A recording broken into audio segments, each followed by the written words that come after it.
Hi అండి అందరికీ. ఒకప్పుడు చిన్నప్పుడు ఎలా ఉండేది అని వాటి గురించి కొంచెం మాట్లాడుకుందాము.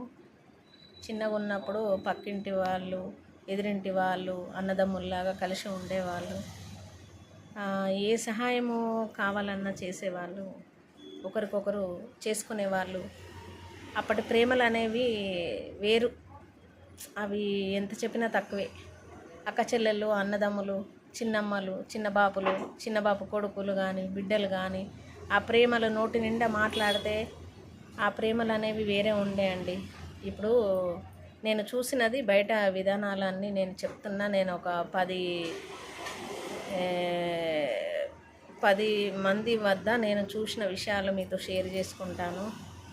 ఈ రోజులలో ఏమవుతుందంటే కొంచెం డబ్బు రాగానే వేషధారణ, ఇంట్లో ఫర్నిచర్లో మార్పులు, అవన్నీ చాలా చేంజెస్ వస్తున్నాయి కొంచెం డబ్బు రాగానే. నెక్స్ట్ పెద్దవాళ్ళు మనకు ఏదైతే కొన్ని ఫర్నిచర్ సామాన్లు వాళ్ళ గుర్తుగా ఇస్తారో, కొత్త ఇల్లు కొంచెం కబోర్డ్స్ తోటి వాటితోటి కట్టగానే ఆ పాత సామాన్లు, పెద్దల గుర్తుకు ఉన్న సామాన్లన్నీ తీసి పడేసి వేరే తెచ్చుకుంటున్నారు.